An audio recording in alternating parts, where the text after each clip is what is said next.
Olá, amigos do canal, sejam bem-vindos mais uma vez.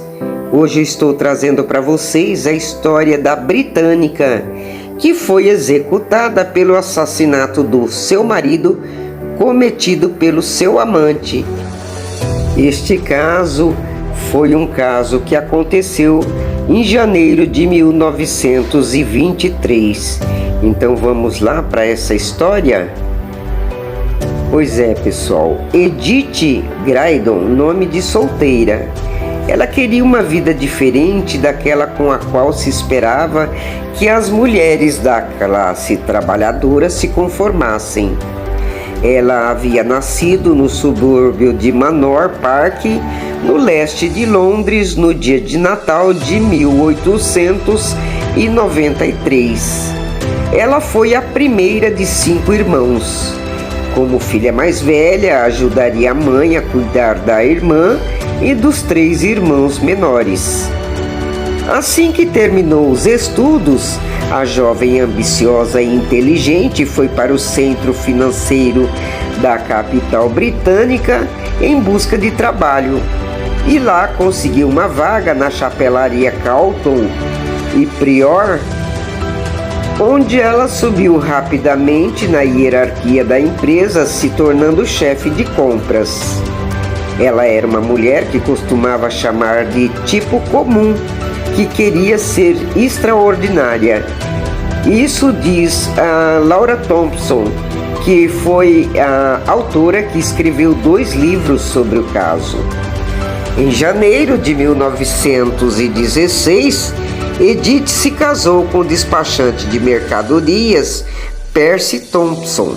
Eles compraram uma casa em 41 Hessington Gardens, em Ilford, perto de onde ambos cresceram. Edith ganhava mais do que o marido e também seu pai, e contribuiu com mais da metade do valor de 250 euros da propriedade, embora a escritura tivesse que estar no nome de Percy. Como uma jovem recém-casada, esperava-se que ela se adaptasse à vida doméstica e à maternidade. Mas Edith tinha outros planos. Excelente dançarina, ela passava as noites nos melhores hotéis e salões de danças de Londres, lugares que não costumavam ser frequentados por pessoas de sua classe social. No fim da tarde, costumava ir com os amigos aos teatros, cinemas e restaurantes do West End. Acho que ela era uma figura do nosso tempo moderna, ambiciosa, com aspirações, dizia Thompson. Ela queria ter sua própria casa, o que ela conseguiu, embora tivesse que estar no nome do marido. Disposta a não se submeter às convenções da época, Edith não era uma esposa tradicional. E para completar, ela tinha um amante, um homem bonito e charmoso, mais de 8 anos mais novo do que ela. Frederick Bill Waters conhecia a família Graydon desde pequeno, por ter estudado com um dos irmãos de Edith na escola. Aos 13 anos, ele deixou Londres para ingressar na Marinha Mercante. Em junho de 1921, Fred foi convidado a passar uma semana de férias na ilha de White com Percy, Edith e sua irmã Avis Graydon. Foi quando o flerte com Edith começou. A relação dos dois prosperou quando Fred foi morar com os Thompsons por algumas semanas. Naquela época, ele testemunhou como Percy tratava Edith de forma abusiva, a ponto de, durante uma briga, jogar a mulher pela sala, deixando-a com hematomas pelo corpo. Como Fred viajava com frequência, os amantes se comunicavam por cartas que Edith pedia que fossem destruídas logo após serem lidas, mas ele não fez isso. Edith era uma mulher à frente de sua época. Ela já descrevia situações mundanas da vida cotidiana, assim como expressava seus pensamentos sobre sexo, aborto e suicídio. Ela também era capaz de oscilar entre a realidade e a fantasia. Às vezes, o conteúdo parecia um tanto sinistro. Ávida leitora de ficção, Edith se imaginava de vez em quando com um personagem de um romance, e ao fazer isso insinuava que queria se livrar de Percy, quem sabe adicionando pedaços pequenos de vidro à comida dele. Em 3 de outubro de 1922, Edith e Percy passaram a noite assistindo a uma comédia no centro de Londres. Após o espetáculo, eles voltaram de trem para Ilford. E enquanto eles caminhavam pela Belgrave Road em direção à sua casa, um homem atacou Percy. Ele foi esfaqueado repetidamente no pescoço em questão de segundos estava sem vida no chão. A luz do dia revelaria o rastro de sangue espalhado ao longo de um trecho de 13 metros da rua.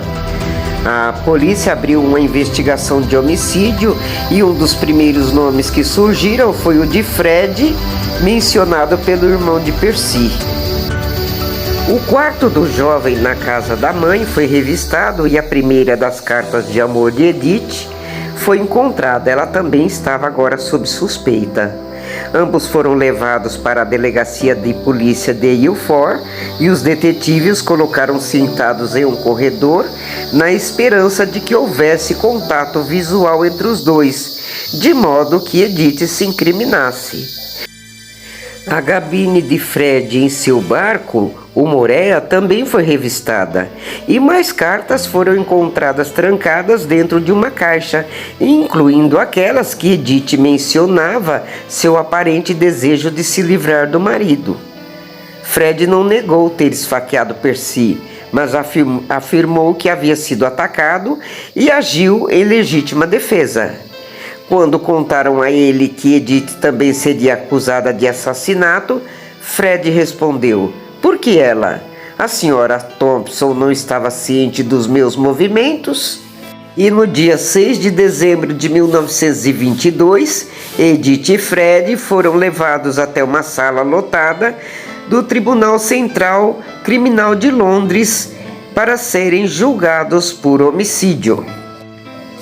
Fato é que depois de um tórrido julgamento, o público passou a admirar Fred e a detestar Edith intensamente.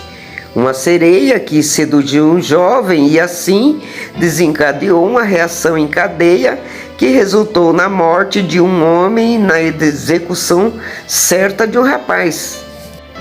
E em 11 de dezembro, o júri chegou a um veredito após 2 horas de deliberações.